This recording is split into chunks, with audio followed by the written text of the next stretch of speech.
Hello, everyone. Welcome to the next episode of the Digital Mittelstand.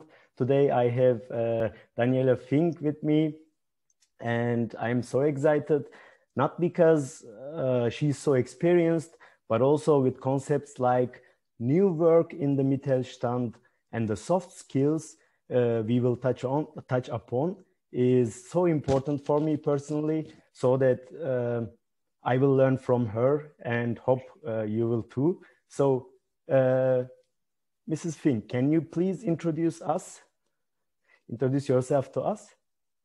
Yes, sure. Thanks for inviting me. Well, my name is Daniela Fink. I'm a business coach and trainer. I'm based in Cologne.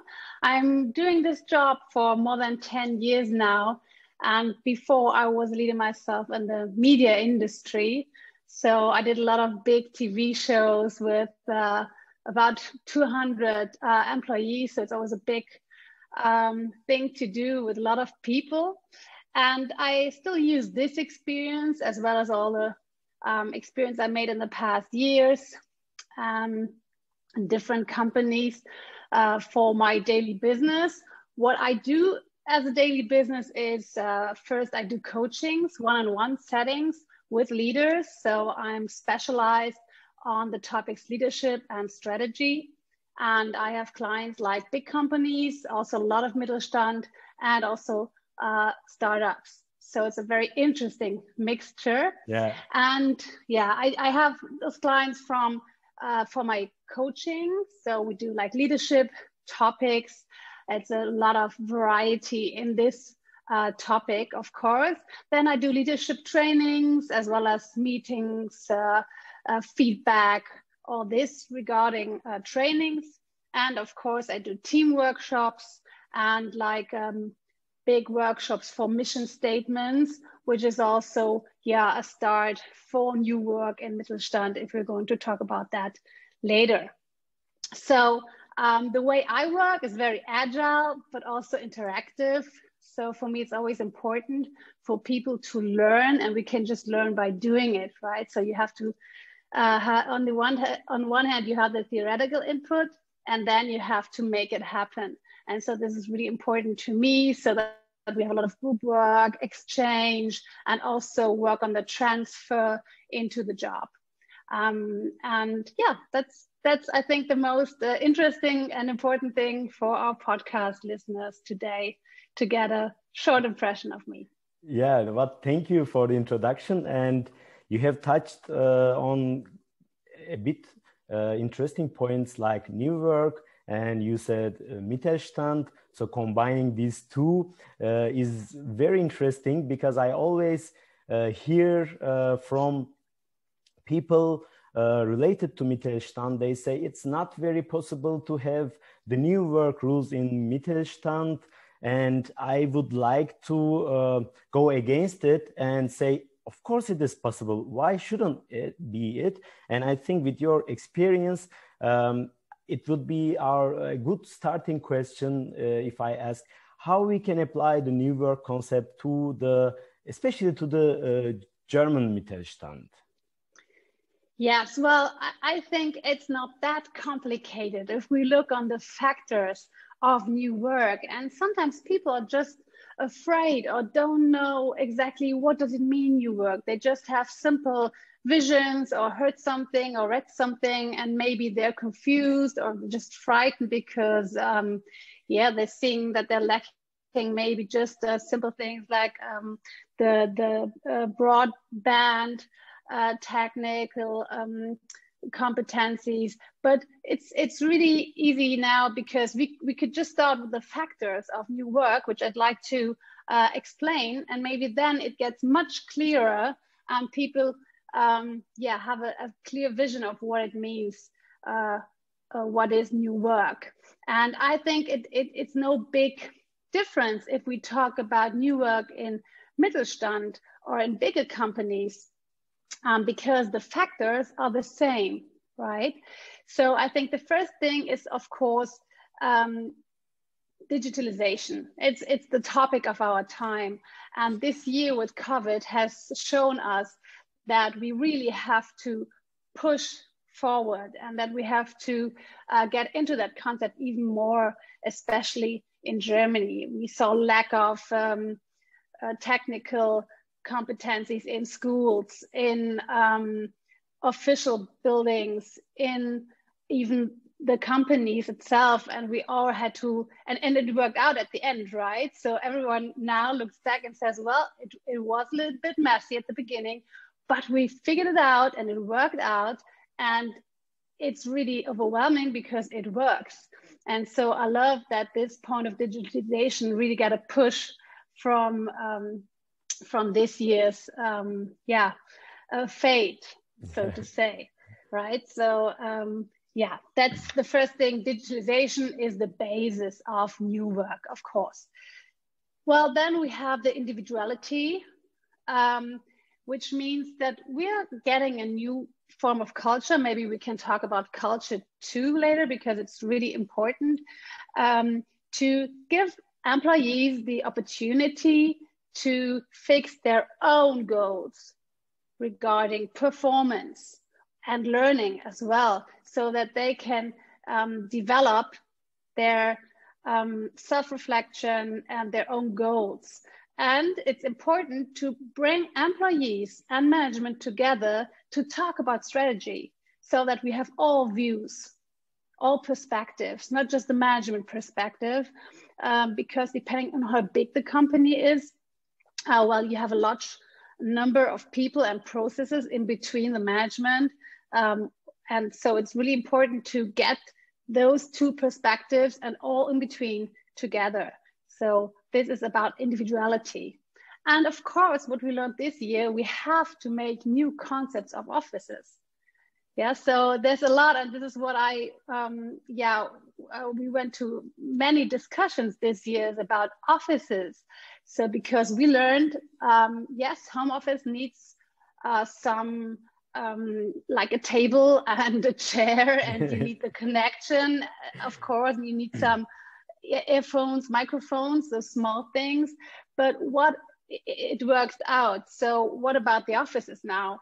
And in the companies I was they were somehow relieved, because said, oh my God, we always had this problem with space in the office, and we always try to get more space, and now we see we don't need this space anymore. And I want to quote one CEO who said, well, if this is a result of COVID or new work, I like it, because we don't have that many costs, but just if it is a result which makes sense.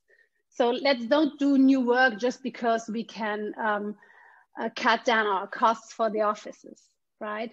And what really went well, I did a lot of surveys with employees in Mittelstand to see how does it work, how do you like home office, what is missing, how would you like to continue, and then even when COVID is over.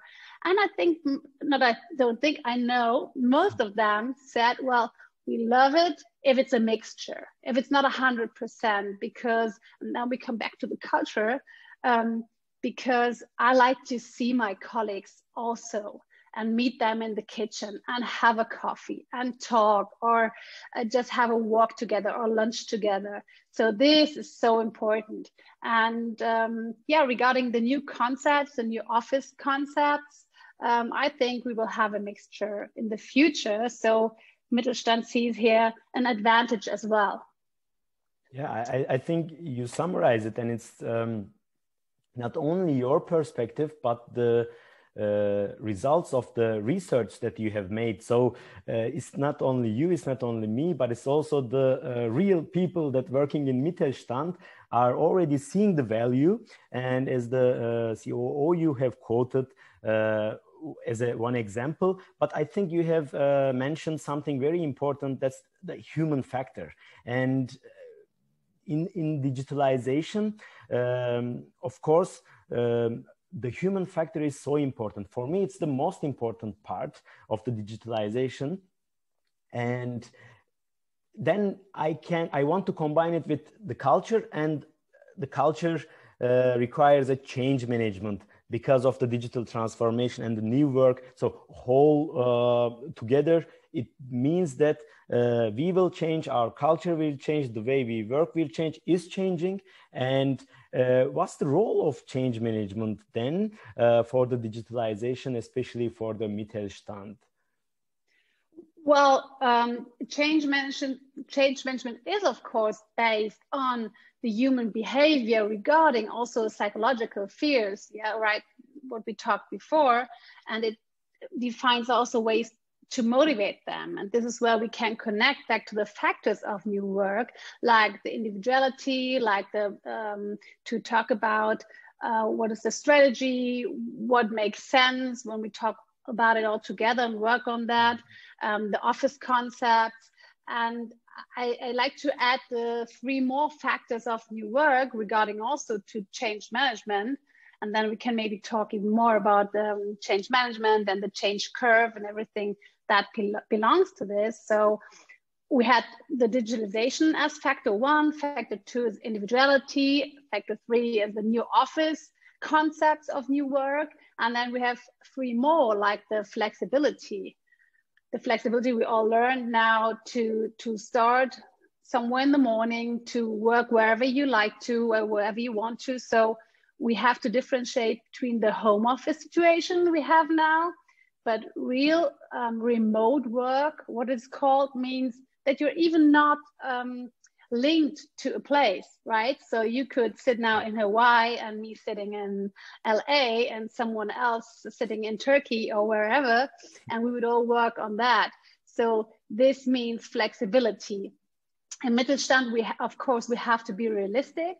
We have it more like in Germany, more standard, so that people are more like in their homes, right? Or at least maybe in a coffee shop or something. Yeah.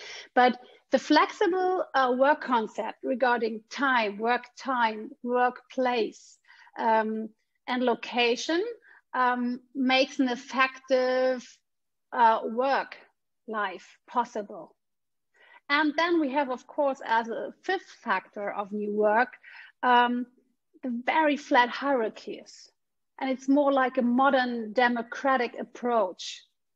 And this means we have faster decision making. We don't have to, and this is maybe one of the biggest challenges right now, where people have to let go and give more trust. This is one of the main topics I talked about with managers this year. You have to trust more. You have to let go, because walking through the office gives you the psychological feeling that you have everything under control and that everyone is working. But isn't this just an illusion? I mean, everyone could sit in front of his laptop theoretically and do something else or is daydreaming. We all have been there, yeah. Yes. But of course, yes, you can do that.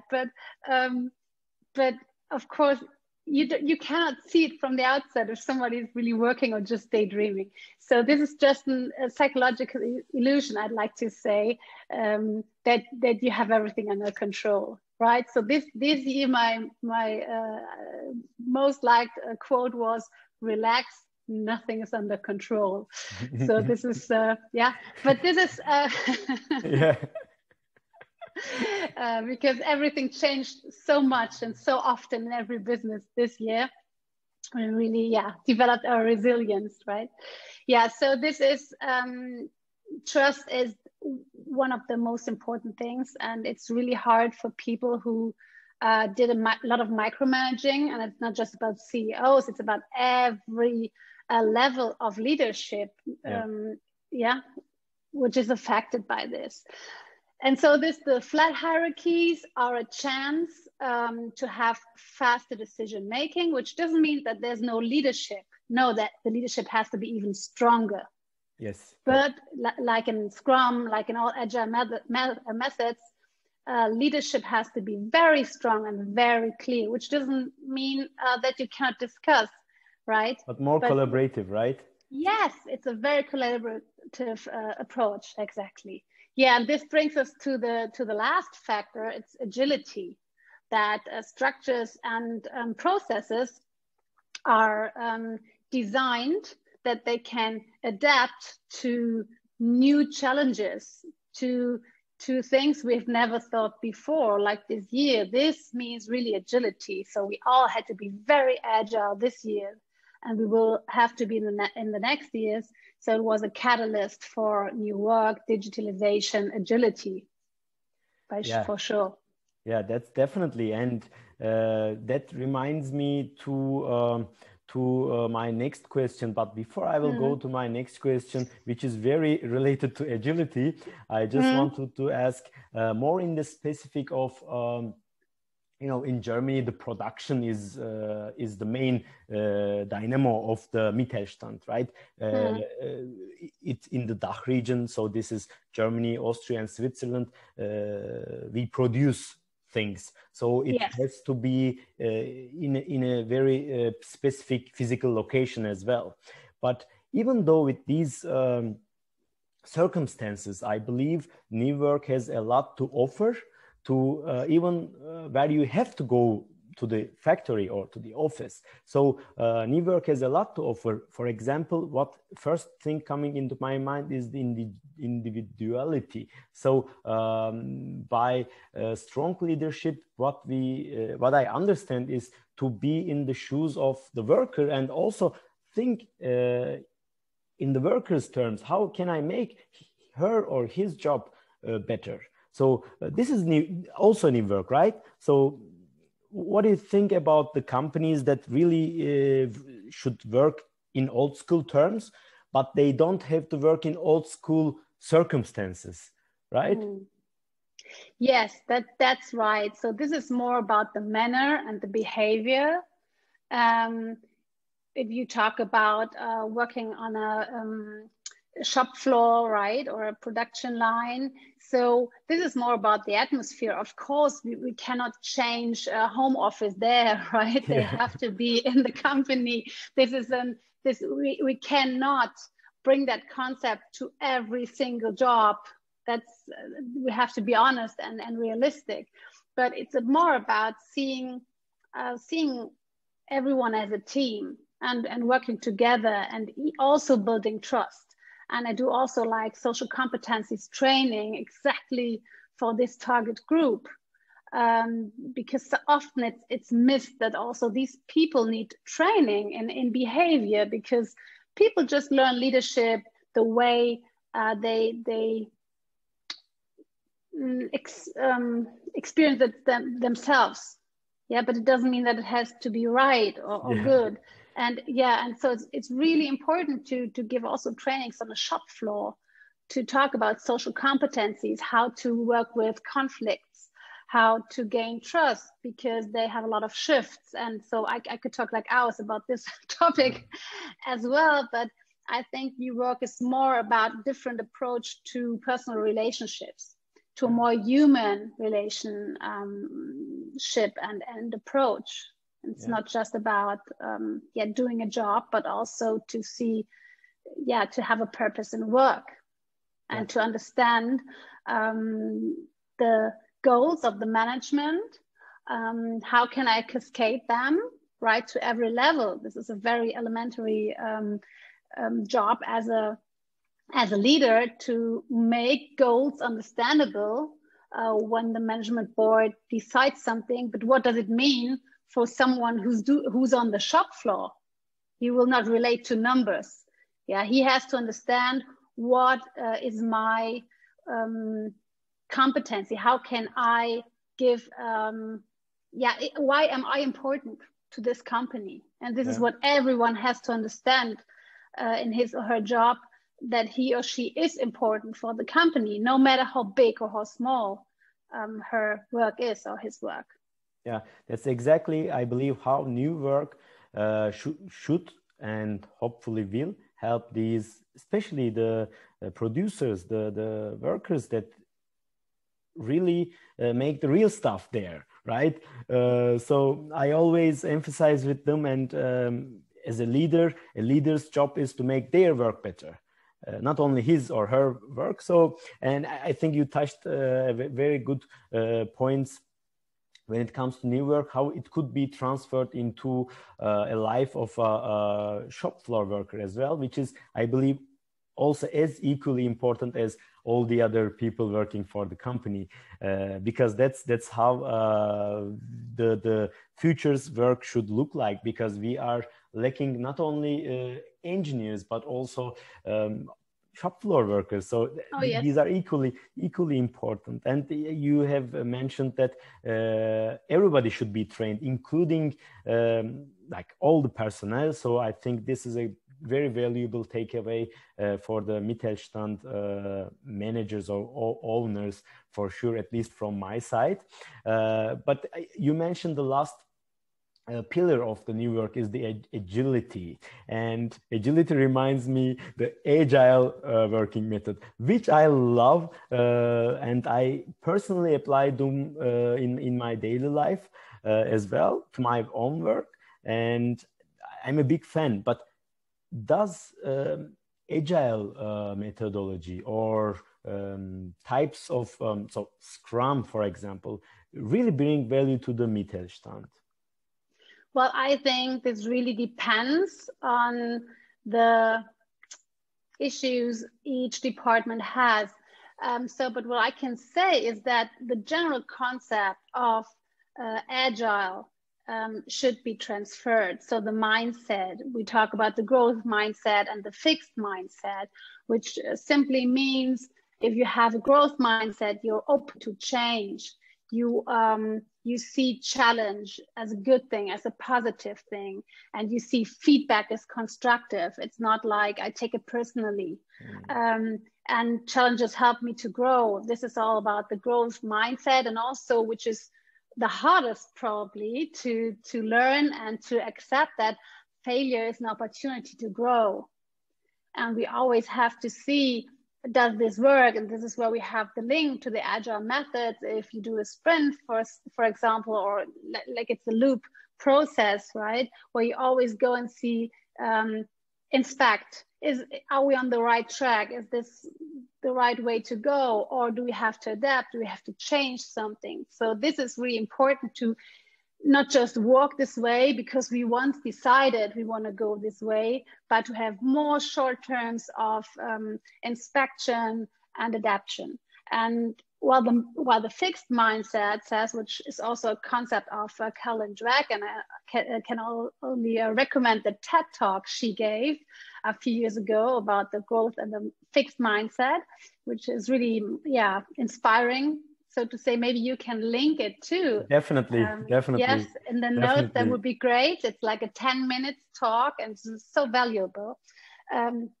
So if people have a fixed mindset, it's more like failure is the limit of my abilities. It's rather having a negative view on yourself, and like, well, when I'm frustrated, I give up, and that's all I can do, and I cannot change, and that's the way I am. This is how people with a fixed mindset react. And I think so the mindset is essential and critical to the success of adapting to a new structure. And you talked also about the change management before. And if we talk about change, everyone knows the change curve, or most of the people, and you can compare it also to the states of grief you have. If you have a loss, maybe, right? Like first you have the resistance, like, oh no, that cannot be true, that's not true. And then sometimes, some time later, you realize, oh, it is true. And then the curve goes down. And when you're really down and you have all those tears and you're so sad about it, then afterwards it goes up, and you see opportunities coming up, showing up. And in art, there is a theory, the theory U. Do you know that already? Do you know the theory U? Maybe, can you please remind me? Yes, it's the curve upside down. So it's like a mountain, right? Yeah. The change curve, the classical one, goes down, and in theory U, it's upside down. And they say on the top of that curve, when you're really sad and frustrated and you don't know where to go, this is the moment you get mostly creative. this is the moment you have the new ideas. This is the moment where everything is born. Like, you know, the most dramatic love song was probably written in that phase. When you're really desperate. You are also quite brave at that moment because you have nothing more to lose. Yes, exactly. And I think we all went or are still going through this curve again and again. And if you then have the agile mindset, and of course, it's always allowed to feel sad or tired of it. But if you have then the agile mindset, you build resilience and you're much stronger and creative and find new ways and new methods, technologies, whatever. So you have to see the positive aspect about it. That's definitely, but it doesn't mean that, let's say, the Mittelstand will take whole agile concept or let's say whole Scrum methodology and apply it. So they can pick up the most relevant points, like you mentioned, the sprints. They can work in R&D, for example, in 2-week sprints instead of a typical project management and Gantt chart. So they can work with sprints and, as you said, reiterate and make sure that they are going in the right direction, or make sure that they understand they are in the wrong direction in the shortest time possible so that they can change their direction. Exactly. So, right. What I found quite useful also about is the dailies of Scrum. So this could be applied to the Mittelstand work as well, right? Yeah, totally agree on that. And I think the most important thing about new work, agile methods, is to know what is it, to know the structure of it, and to keep the structure. So if you say, okay, we make it daily, it's a 15 minutes meeting, and we just talk about not like all the times before, which everyone is used to or knows, like everyone's talking, how good he is or she is, and how well all this and that went. But to focus in this 15 minutes, what is it really essential that my team needs to know, and where do I need help, right? And what did I get done from yesterday to today? But really with the focus on what makes a difference to every one of them, and how can we all put the effort in it to be better, and not just being self-oriented. And this is what daily is really something I love to recommend, because a lot of people struggle with meetings. And so here you have a perfect structure. If you write like 3 questions, maybe on a flip chart, on a whiteboard, whatever you have around in your meeting area, and everyone just walks through the 1, 2, 3 questions, which are critical to the meetings. Then you have a structure. You have to have a timekeeper, or you have a time timer who gets the other way around.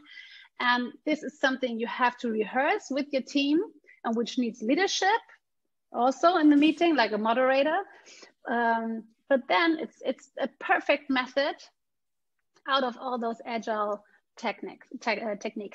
Yeah, and it increases transparency. It increases, I think, the trust in the team, because I know what the other people have done and they know what I have done. So we share information with each other. So more shared information on a reliable basis builds trust. And then I trust more and they trust more. So it's a very collaborative tool, I believe. And I think it's quite useful for, I don't know, I think for everyone, but especially for the Mittelstand, because then I think the misperception or misconception that those methodologies are for enterprises or they are for startups. No, they when applied correctly, they are for everyone, on the individual level, on the team level, and also on the company level. Exactly, totally agree. Yeah, I just love these topics so much that I just wanted to give one more example. And I just wanted to ask my last question about what's your top suggestion for the Mittelstand owners or managers to apply right away? So it's the key takeaway from Daniela Fink. Yeah, well, the key takeaway is to start. Just to start and to lose all the fears and the obstacles, but just to get some help by a coach or a trainer or a new work expert if you're not sure how to do it, because not everyone has like a developer organization or that developer in the company. So then you can get the help of someone external, and then just do it like step by step, work out a concept. So what is important for us? Where do we want to go, right? And what I can only recommend is doing also a survey with the employees. That's really easy to do, and you really get a feedback if you even do it anonymously. I can only recommend this because then you really get the truth and hear what is good, what would you like to improve, and then work on the 6 factors I mentioned right at the beginning. And what do we have to do? Just make a real plan and work through it for the short-term goals, for the long-term goals. So I think this is the most important thing. To start, to get informed, and then to make a plan and start and take your employees with you, take your team with you, and most importantly, so this is what I always remind people of when I'm doing the process with the companies, is like communication. Be transparent. Even if you didn't meet, but you said we're gonna meet next week and you didn't do it, then tell them, well, we didn't manage to meet because we have to do that, but we promise as soon as we have this result or talk about this, we're coming back to you. So this is most important, because no communication, it's like in a crisis, you have to communicate. So then people feel safe, they feel informed, and they feel like they're important, and they feel like part of the family. Yeah, that's quite valuable. And I just want to summarize. You said integrate and cooperate with your employees, make surveys, so which is still doesn't bear any costs to the company. So kostenlos auf Deutsch, yeah. It takes work time. So but that's still manageable. You said communicate. The communication is generally free, right? You said if you don't have the corporate structure or someone to do that for your company, so get a coach, which is, I believe, still affordable. And in German, I love this word preisgünstig. So it's better than the English word affordable. So before we close, I mean, I believe that it's still affordable for the companies, but as a service provider, it shouldn't be a fortune, right? To get a coach involved and get the leadership team aligned and with the other employees, make a structure. So yes, of course, because it's so individual, right? And I sometimes see that people invest in a lot of things, and this is really crucial now to the company's success, to be modern, to stick to the time, and to be visionary and future oriented. And then this is something that pays off, of course. So this is a very